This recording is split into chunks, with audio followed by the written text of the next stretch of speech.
Well, hello, Postables. Welcome back to Deliver Me Up podcast. And we are so excited to reconnect with our bestie, Eric Mabius. Welcome back. Welcome back. Deliver Me. Thank you. Hello, everyone. Thank you for having me. Yeah. It's lovely to be here. Yeah, it's been a couple years since we were able to chat with you. I think the last time we were all together in person at Rama Drama, that's 2 years ago. Oh, wow. Yeah, absolutely. Oh, that was the last time I was born. Yeah. When are we going to all get together for one of those again? Hopefully soon. Stand by. Stand by. I guess everyone's like, it's kind of like hitting a moving target.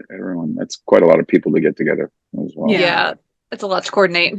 Well, and the premiere happened so close to the filming when the filming was announced, and then it happened and then it premiered, and we just didn't really have any time to make plans. So we're hopeful for To the Moon and Back. That's great. Yeah. I can't wait to see it. I was in the studio, it was a couple weeks ago now, doing some ADR for that, and I saw a few scenes, and I'm really excited.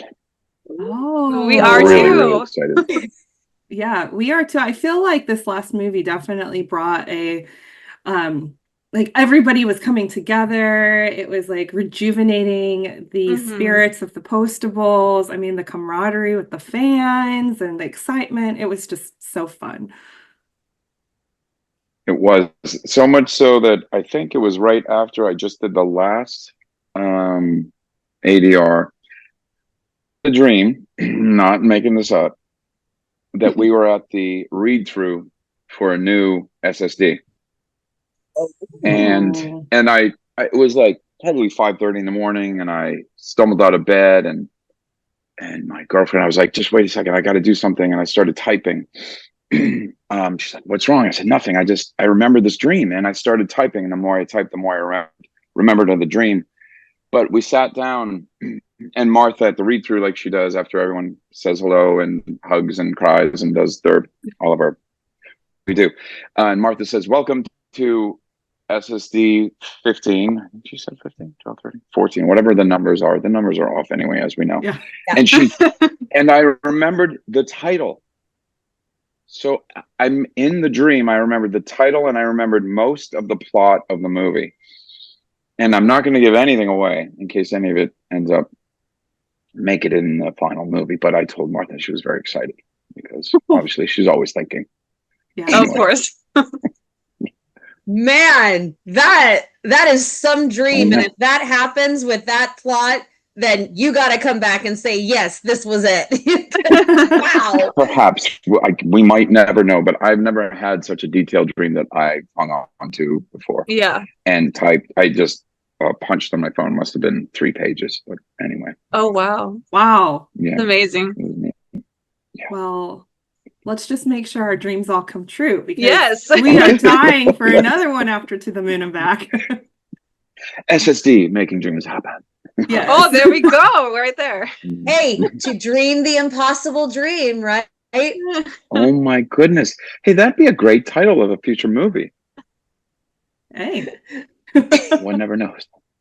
Well, kind of already is a title of one of the SSD movies, so we might want to come up with something a little different. Yeah. Martha might have something to say about that. Hallucinations is a little too much the other way. You probably don't want to use that one. Yeah. Probably not. So how are you all doing? Good. Yeah. Staying very busy. I apologize about the reschedule. It's a lot going on. Father of 2 teenage boys, caused a lot of shifting in the schedule. So forgive me. No, we hear you. We hear you.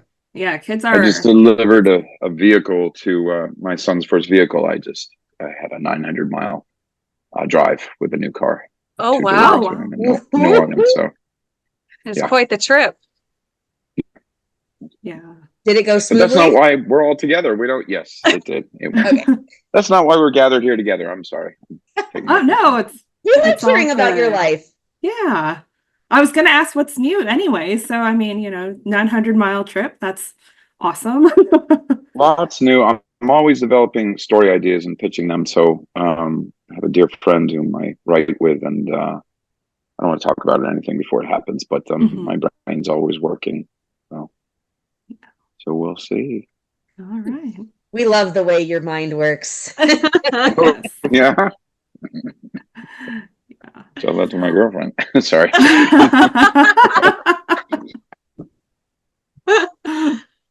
Oh, bring her on. We'll tell her all about it. Yeah. Mm-hmm.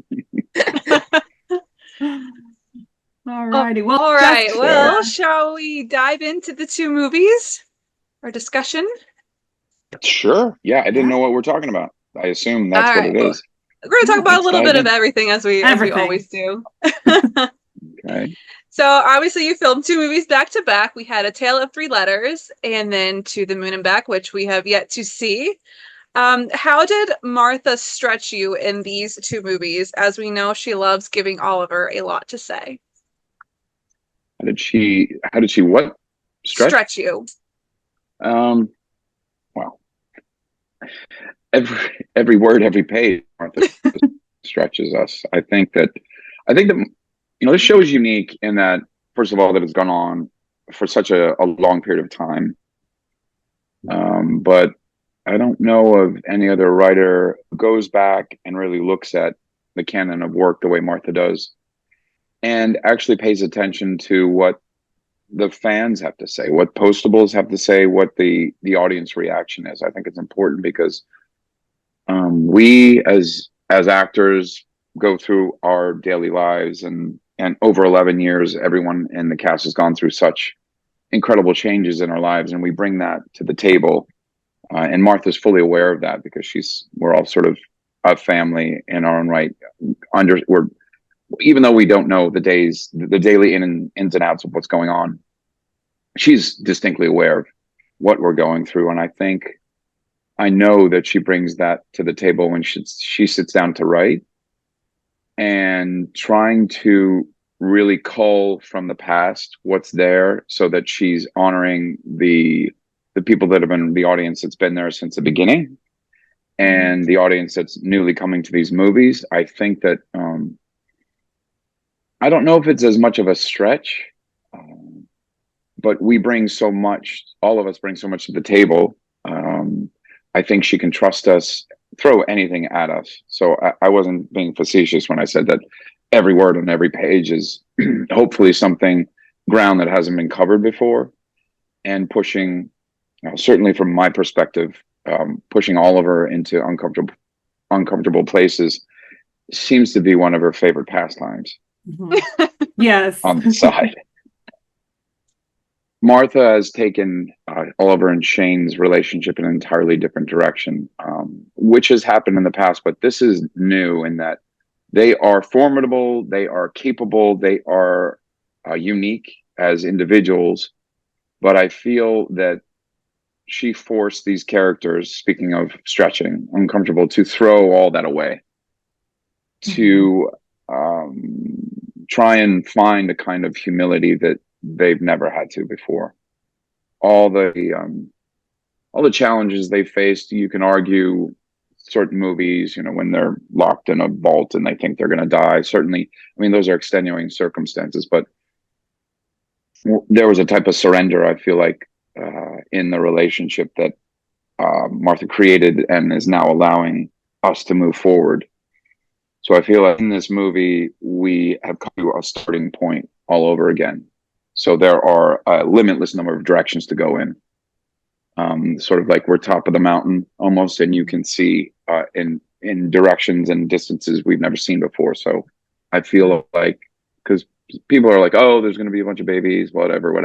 Like that may or may not be the case, but yeah, great. It's sort of like wink, but there's I think an emotional landscape that Martha trusts in these characters. I think in a lot of TV shows, if they want to introduce a new kind of emotion, they just bring a character in, right?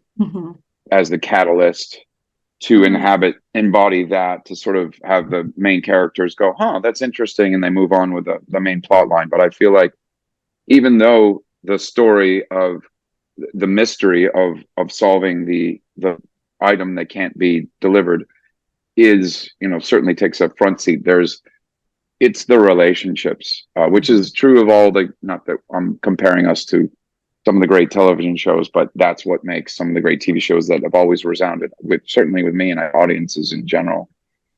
Why Cheers was Cheers, why Happy Days was that, why, even in its own sitcom way, Three's Company was groundbreaking, but also there's a type of escapism, but there's also a kind of investment that the audience has. I mean, there's no direction Martha would have us go in that I don't think we would jump on board with. And I know it was a very long answer to your simple question. Having LL along for the ride as, not along for the ride, but steering this boat, as it were, having her for the last several movies has really brought a new sort of flavor to everything that we're doing. It's I think with having the time we had around COVID, there's perspective that came along, and having LL join us really is part of what I feel like there's like I said, a new beginning with the show. There's another way I can sort of express it. Yeah. That's how I felt about The Vows. I felt like The Vows was kind of like a end and a beginning in a way. And then with this last movie, we're jumping right into Three Letters right at the honeymoon. And then it's again, like you said, it opened a whole realm of possibilities for all of the characters. And you can really feel that. And like the stretching with the emotions from you all. I mean, I cannot tell you how much I cried with this movie. I am not Really? I'm your tear upper. Like I'll have like a tear fall down and I'm good. But I mean, when I say I was sobbing at the end of the movie on Instagram Live, She was. I totally exposed myself. I was just like it was so good. I mean, the way that all of y'all, the cast and LL and Martha, like everything just, I don't know, it just this movie, The Three Letters, just took it to a whole new level that I didn't expect. I don't know why I didn't expect it, but I was undone. I mean, how wonderful is that? Like that makes, just hearing that, I mean, it's not just me saying that, it makes all of the work that we do, it makes it worthwhile. A spontaneous eruption of emotion like that, we don't, in our daily lives, we don't have that often. Usually it's unless getting angry with someone on the road or someone slighting us, but to have that, which is why I think it's so great that our show has a home where it does, because it is unique. It's not like other shows on TV, and it's not like most of the shows on Hallmark, and that's why I love that they made a home for us, and it's in its own unique way a nice fit. I think that, yeah, that's really, so thank you. I'll say thank you from everyone. I love that made that come out of you, I guess. You talked about how true Martha is to the past work and how she really delves into the history. And I have to tell you, so Casey and I had a bet going on who was going to cry first, me or her. And really? And she cried first and everybody thought it was going to be We all me. thought it was Cammy. I win. But I have to tell you that, oh my goodness. But I have to tell you, the scene at the very end when Shane walks in and Oliver is there on the oh gosh, here it comes. Shane is there on the Oliver's there on the porch swing with all of this memorabilia of their past together and how they are talking about this history that they've had together. That's what broke me. That is when I broke, because it was them honoring their past, and it was them saying, we are not going to give all of this up because we've had a hump or two. We're going to go over the hump. We're going to do it together, and we're going to get through this. And that's what got me choked up right there at the very end. It was, I think that was so beautiful. I love that. That's an important distinction, because, part of the conflict was, I think Shane's line is, I feel like I'm living in a museum, or I feel like I've married a museum, something to that effect. She says it a couple different ways. But just because Oliver has become more expressive over time, but there's a lot of things that he still holds back because that's his nature, and he's slowly sort of peeling back the layers. But having that, him showing Shane just how much and to what extent she means to him. He doesn't save things for the sake of saving them. He saves them for very specific reasons, as we see, like the bear that he misses. But this is a whole new realm, like you're saying. It's let's go back and let's review, shall we? What all these things, the impact you've had, she's had on Oliver's life. It's pretty great. And again, if you've never seen the show before, I think Martha doesn't, she gives just enough to a new audience where they get it emotionally, but without, beating it, over the head, so to speak. Yeah, that's something that I've really noticed. From Paris with Love, that was the first movie that I ever saw, and it was years before I was able to go back and find the pilot and the TV series. But on Paris with Love, she showed just enough of the flashbacks and then did enough of the story that I'm like, okay, I get this. I know what's going on. So yeah, that's one of my favorite, and I think our favorite things, is that she just weaves so much of the history and then so much of the storylines together that you can pick it up almost anywhere. It's richer if you have watched from the beginning, but you can pick it up almost anywhere. Yeah, and like you said before, Eric, Martha leaves a lot for people who have been here from the beginning. There are so many Easter eggs and callbacks, and it just makes, when you're watching it, it's just such a fun experience when you see the little nods to all the previous works and how they still come into play, even at this stage after so many years and so many movies. Yeah, I agree. And that's, again, another, having done our 1 hours and having done a lot of episodic television, like being in the sort of the rush of what Ugly Betty was. You're shooting 2.5 episodes at the same time, and it's this incredible train that doesn't stop for anything. And there's something about what Martha does, because we do have the gift of time.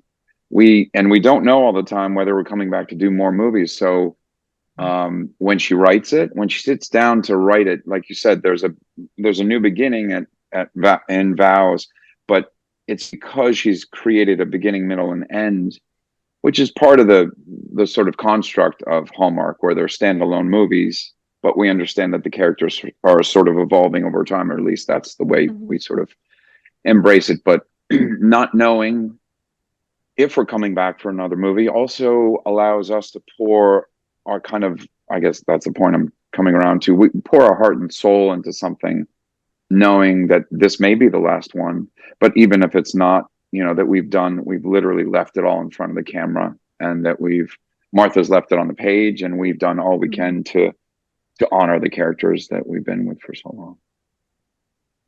For sure.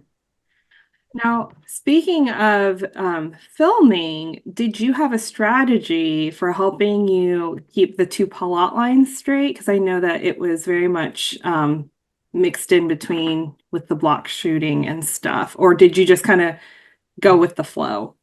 And I don't know if your experience doing like Ugly Betty and having a very rigorous schedule impacted that or not, impacted the way you were mentally preparing. I think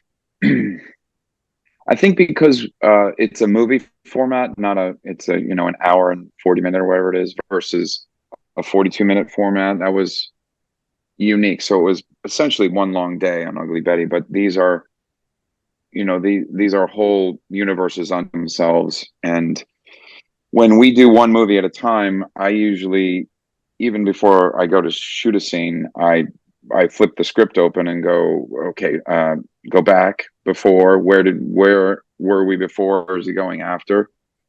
And because we were shooting simultaneously,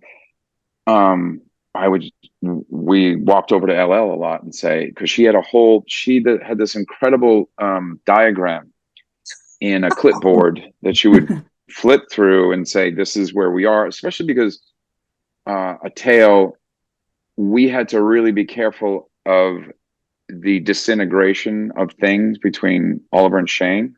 emotionally, because we go from fresh off the honeymoon. There are distinct stages as things deteriorate, and it's very intentional. So we always had to sort of check in with LL, and if we weren't right in the correct spot, she was there to sort of say, "Hey, is this what you're?" We just check back in with one another constantly, which is what made it. I feel like we, accomplished what we set out to do in terms of emotional truth, and without giving too much away, this was unique in that the emotional struggle in the next movie is so very different than what Shane and Oliver were through. I don't want to give anything away, but there's a lot in the next one. I think between these two, I don't think I've ever cried as much or laughed as much in the movies. So basically you're telling me I'm going to have another round 2 of sobbing and I'm going to need a bucket of well, listen, every movie strikes everyone in a different way. So I don't want to lead you emotionally. It may not resound in the way, because it's what we bring to the specific viewing experience. I just know that there's a lot, and the people, editing the next one really like the next one as well. Am I being tactful? Yes. Okay. Yes, you are being perfectly tactful. I don't want to give anything away. Yeah. You're doing great. You're doing great. Yeah, okay. Well, speaking of a bit of that emotional journey for the next movie, we know that Oliver has a complicated past with both his mother and his father. How do you think that he will grapple with being a new dad?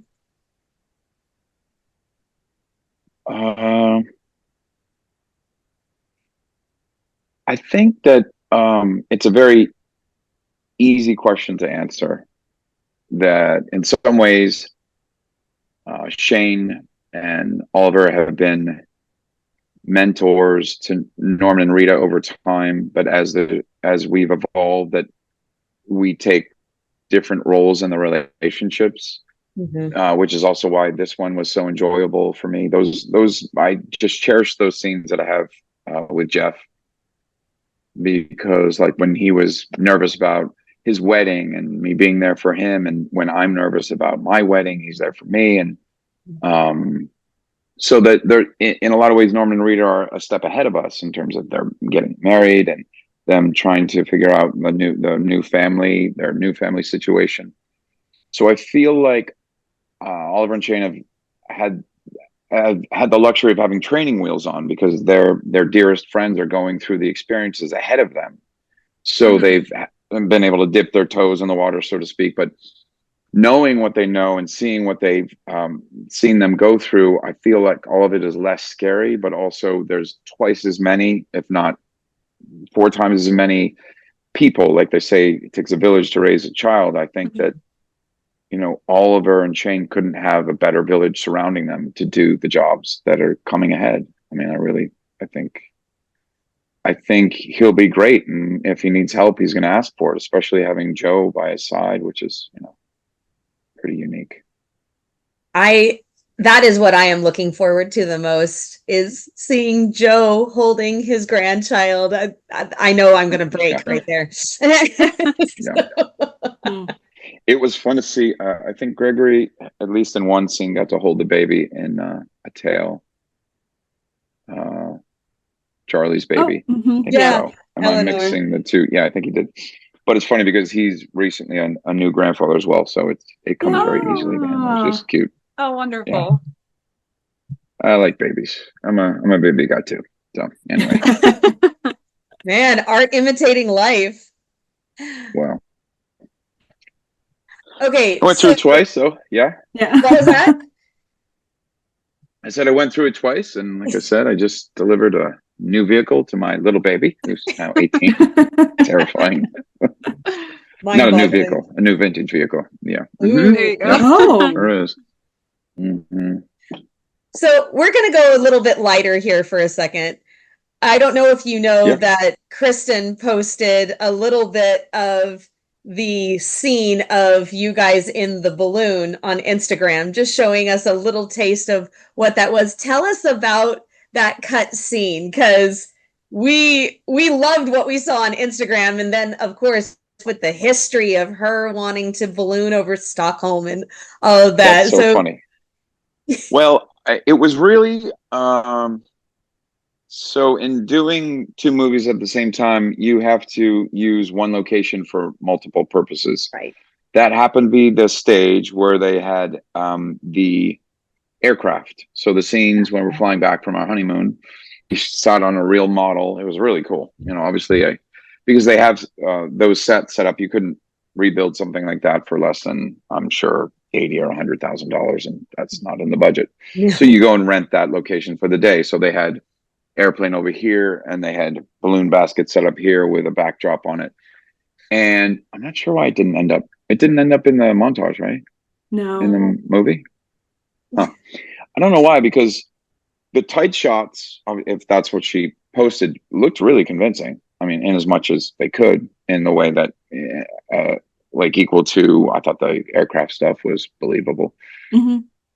We had a good laugh with the aircraft. Well, it was, you know, there's not a whole lot to tell other than it was fun. We were impressed with that stage that also happened to be the stages alongside where the new Tron was shooting. So that's like a $300 million budget. So I think our entire crew that day was smaller than the set builders on that show. On that, it was amazing. Parking lot. So we were there early, and their crew, everyone, no one had shown up. They showed up and they filled like a department store parking lot. Like if you go to Target and you walk out to the parking lot, there was that many crew cars filling. We were impressed. So anyway, all this to say that it was a quick 20 minutes, and it was fun. There's not a whole lot to tell. We felt goofy and was lighthearted, and I didn't know she had posted that stuff, but yeah, I think we took some screenshots from the monitor. Is all I got. It was just some fun behind the scenes stuff, and she had My Heart Will Go On from Titanic playing with it. So I think that her arms were out, and she was doing the whole Kate Winslet thing. Right. So it was fun. We find ourselves. It's funny when you go back and watch this stuff, you can break it down, and it slows time down. But when you're actually filming it, it goes so fast. It's just a blur. It really is. Yeah. Are there any other behind the scenes besides Kristen and Gregory getting ill? We heard about that. That was but are there any fun behind the scenes stories that you remember that stand out? Not off the top of my head. Now that I'm getting old now, all the new memories come in to push the old ones out. No, I mean, I remember it's sort of like we spend our time preparing the scripts. We sit down for the read through, and then the rest is a blur. So I do remember the read through, and I remember rapping, and that's kind of all I really remember, because I'm in this mode where I don't quite sleep, because as I lay there on the pillow, the lines that I learned are slipping out of my ears. So my brain's always like waking itself up to say, nope, don't lose that. So my favorite part of being in Vancouver filming is taking walks, talking with Zach, and having meals with, the few times we get off work early enough, having meals with the cast and just giggling about, we blinked and 11 years have gone by, which is really hard to. Yeah. I just had an Uber ride this morning, and someone brought up the show, and they said, "Are you on something on Hallmark?" I said, "Yeah, we've been doing this great show for a while." And she's like, "Yeah, I caught that. It was last month." I'm like, "Yeah, it's a new show." I'm like, "Nope, not a new show." 11 years, and I start saying 2013 because 11 years sounds like it doesn't feel like it's been 11 years, but yeah, it really has. Yeah, wow. Shocking. I know. Yeah, well, everybody's aged it's hard beautifully. to see the press. Yeah, it's hard to see the press photos from like the first few movies, because in your head, you're like, no, I'm not that much older. And you see the photos and we look like we're out of college or something. I mean, maybe not that, but like, they managed to find that, the Dark of Night, I think they had to make the Dark of Night award, the cups. I had to remake those, but there was a photo that the stand, in front of, and us getting the Dark of Night awards, and you know, especially Jeff looks like he's just graduating college. It's really fun. It's humbling to say the very least. But yeah, I mean, good. It's great. You know, it's how many people get to say that you've been on a show for 11 years. Yeah. Yeah. Very Sure. cute. So speaking of Zach, one thing I did miss about Three Letters, and I understand with timing and everything, he wasn't in on a whole lot. And I know there are lots of people that were like, wait, Ramon. So do we get a little bit more of Ramon in the next one? I can't actually tell you that. I don't know for sure. Oh. I don't know. Because I will say I didn't see Zach as much as I wanted to. And that, I think there's no tactful way to answer the question. There was, no. He was going to be in it more, but there were decisions that were made that made that not happen. Is that a tactful way of answering the question? Yeah, we miss Zach too. We miss Zach too. And he, I can think of almost no other actor who does the homework the way that Zach does. He's always so over prepared and comes ready to play in a way that no one else does. It's so great. Yeah. It's really We were grateful for the scenes we did get. You got a great line. Yeah. I honestly don't, because I didn't see him enough, but I don't know if it was through the whole course of the shoot or both movies. I can't. Right. Yeah. I mean, that happens when you're filming a movie in tandems, two movies in tandems. Because everything was truncated. Like Gregory came, he got sick, and then a bunch of his scenes were cut. He had to hold up for like, I don't know, 8-9 days or something. Oh, wow. Like he was finishing General Hospital. He joined us a little bit later. So then he was going to do group the 1 and 2, his scenes. And then he came and like after, I want to say 5 or 6 days, he got violently ill. So he was in his room having chicken soup and self-quarantining, I think. Yeah. I don't think he had COVID, but he had a really bad chest infection. Yeah. I got mine after filming. Yeah. So always sick. The worst. Well, that's one thing. Yeah. Well, I will say really quick on Zach too. One other funny thing that some of the postables were kind of like, about why it just makes me laugh, honestly. The fact that Ramon was not the real estate agent for Shane's house. Oh, like, the little details that people pick up on. It's just so funny to me because I didn't even notice that. And we're like, wait, I didn't even think about that. But yeah, just the fact that they pick up on these things. Well, I guess an argument could be made that he's also probably not running a dance studio any longer either. You know, like he's it's not that he's doing all these things at once. I think that he's finding himself, right?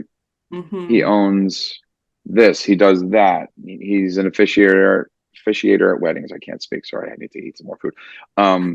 But he was the realtor for Norman and Rita's home. But that was what, 2 movies ago? One movies ago. 1 movie ago. Yeah, because it was in Val's. So now he's opened a restaurant. So on to his next thing. He's not a realtor. Yeah, exactly. I mean, that's sort of the thing about Ramon Stir, right? That he's jack of all trades. Ramon of all trades. There you go. Yeah, the Ramon of all trades. So what is, if you could narrow it down to one scene, when cut was called and you just kind of went back and said, that scene is going to be impactful. That scene is going to be the best one. That one is my favorite. What scene would you pick if you had to narrow it down to one scene in 3 letters? It depends on my mood. I could answer that question 100 different ways because it's the day's work. I think there's an important point that, because I was talking too much, I didn't say that. But when you bring up certain moments like the porch swing in the house and the items that was charged for you, and so Martha's scripts are full of those charged moments. And when I do the homework, in your mind's eye, you create the scene because I'm home, right, and rehearsing the scene without the other actors. So you build an ideal. You build an ideal scene in your mind's eye. So when you get to set, you hope that it comes somewhere close to that. And when it exceeds your expectations, that's the moment where you're like, that's great. So if I feel like I've hit all the moments that I wanted to, but also found a whole lot of new things and feel there's kind of like a vibration you feel kind of in your chest, or I do anyway, when that happens, it's when you're doing these things, your body doesn't really know you're lying, right? I mean, you're pretending. Your body doesn't know when you're going through these things. They feel something pretty close to real emotions. Like when we're sitting there in therapy, I don't know how many of you have gone to therapy, but I have had to in the past. Towards the end of my marriage, I was definitely in there. So there are experiences to draw from, and your head and your heart are sort of back in those moments. So depending on the day, certain scenes resonate. I don't want to give anything away for the next movie, but there are a lot of the father to be issues that come up that are really important in Oliver's evolution, and they're emotionally intense. Even talking about it makes me emotional. It's funny. It's really funny. It's strange. Yeah. So to answer your question, I think one of those moments was you build it up so much in your head when we were going to do the porch swing scene. Like, we're limited by the size of the house. We're limited by the time. What can the camera cover? What is the lighting going to be? All these other things are swirling around you, and you just want that moment to resonate with hopefully the audience that sees it.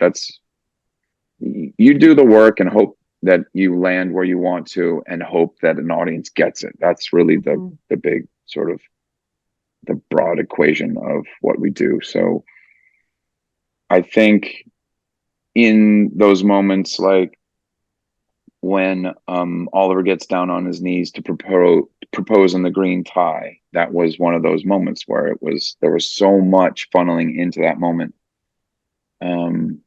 Especially because you talk about these things. We talk about them beforehand.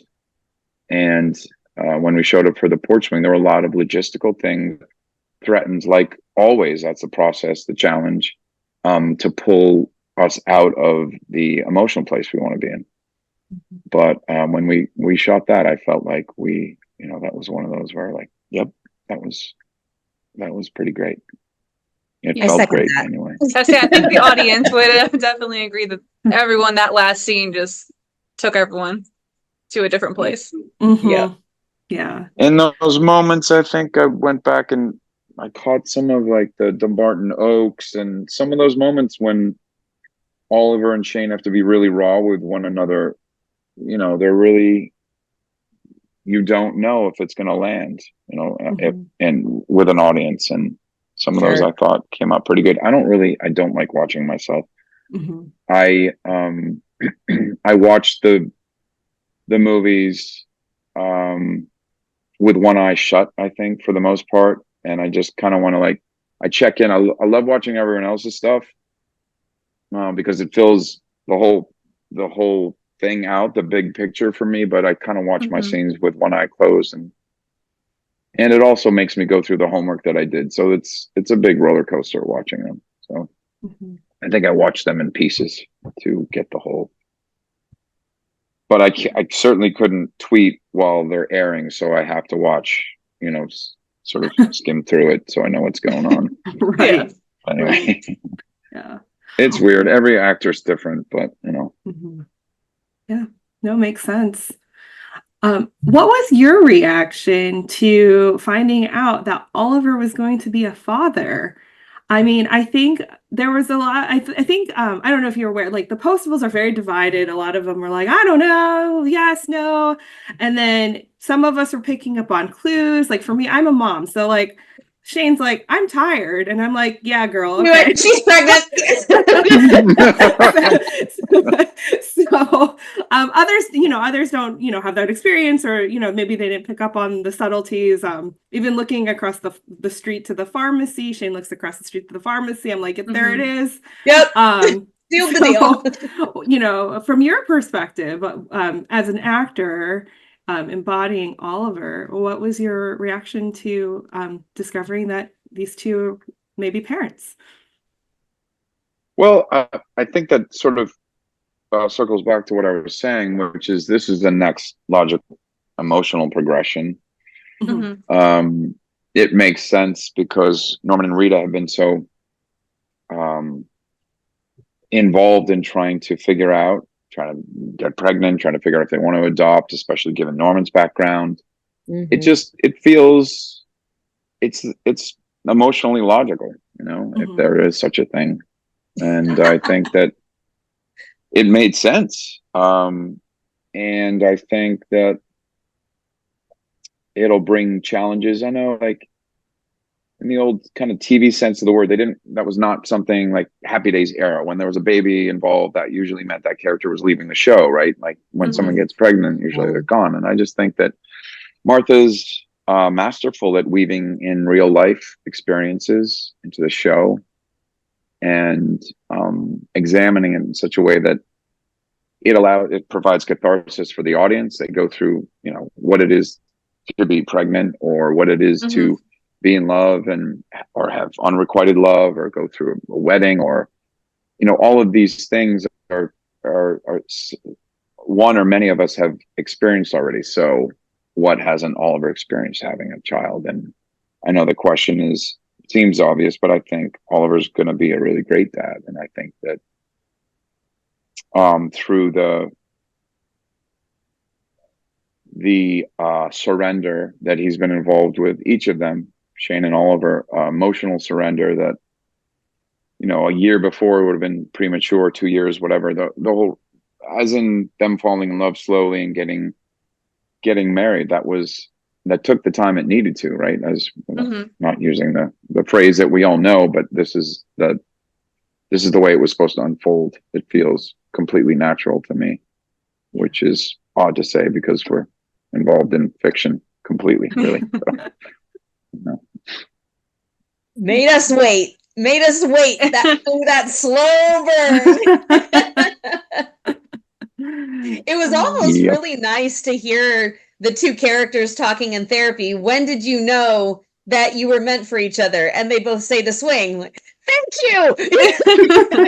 It was almost cathartic for the viewers, because that's when we knew it. That's when we knew before then, because it was obvious. But yeah, Oliver is probably a man who didn't ever think he would have the chance to be a dad, because he and Holly weren't married long enough, and then she left, and so there goes any chance of him being a dad. And so, I mean, your reaction as Oliver to Shane being pregnant was so beautiful, because there was so much of that innocence and that newness that somebody who is Oliver's age and who has had Oliver's experience should have already experienced, but he hasn't.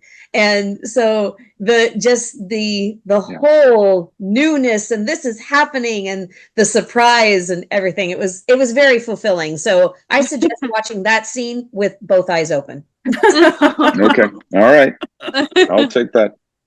You're making me think and realize, that's just how perfect the weaving that Martha does really is, because their assignment in therapy was what it was, and Oliver's is a sort of summarization and admitting that his construct before, he wouldn't have space for getting married or a child until he met Shane, and all these walls came down. But let's not forget that he appreciates the finer things in life for a reason, and all of those finest things have something to do with Shane and the memories that they built. Yeah. And only after his surrender and admission, then the next, she's like, of course, I think Oliver says, I don't think you can top that, or something to that effect. And Shane says, well, I think I got it. Watch me. Which is just so wonderful. Got it. Which leads us right into the, guess what? We're having a baby, and it's so wonderful because he's let go of the house, right? At that point, it's like, which is the necessary step, and then truly building a life together. Yeah. Yeah. It's like poetry or something. Absolutely. It's beautiful. Well, I would ask, what can you tease about To the Moon and Back? But you've said it multiple times that you can't tease anything. So I will ask. Okay. Lots of this. Lots of this, probably. Lots of hearts. Lots of hearts. Lots of tears. Yep. Just be emotionally prepared. Does it? Casey and I'll have another bet going. I know. Okay. Does it? Well, it's funny because again, I filter the world through Oliver's eyes because that's how I experience it. In the world of SSD, and you look back at some of the movies that Martha's written and the places she's emotional situations she's placed Oliver, and you think, wow, there's a lot going on there. And I think there's really, what else is there left to do? And then each new movie that comes along. So this is a sneaky answer to your question, which is what comes next is, so we go to deeper places, unanticipated. Unanticipated. I don't know what's going to come after that, though. I think I need a vacation. I don't know. Anyway. Yes, Gregory does, in my opinion, his fun work on the show. I know this isn't a grading system, but he does some incredible work in this next movie. Okay, that's a perfect tease. Yes. Yeah. Not that everyone's always doing their finest work because of the script that Martha's created, but again, we're pushed into corners we hadn't been to before. Oh, you pushed the envelope. See. Oh, Casey.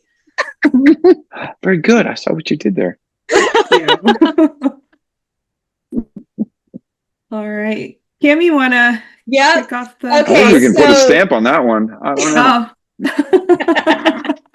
No one's ever said that before. Nope. So it's funny that you would say that you lay down at night and lines go out the ear, because we wanted to see how many of Oliver's lines you remember. So we're going to help you. Probably none of them. Put them in context for you. So. We believe in you, Eric. Okay. I'm glad you can edit this out. No, you can phone a friend. Any three of us. It's like Millionaire. Except no money at the end. All right. The first one is the blank, the postal. The few, the proud, the postal. There you go. Oh, no. Done. All right. The next one. Don't look at my tie. Look at my eyes and listen to my blank. You cut out there for a second. Don't look at my tie. Don't look at my tie. Look at my eyes and listen to my blank. Heart? Yes. Yeah. Heart. 2 for 2. Yeah. There you go. You're getting it. You said you wouldn't get these. Don't jinx them. I just have to replay when you're saying the lines. I have to replay the scene. I can literally see the scene, so I'm like replaying that in my head. That's the way I do it. Yeah. Yeah. All right. I don't want a nice blank. I want you. This is early on. Yeah, this is early when you're talking about dance partners. I don't want a nice blank. I want you.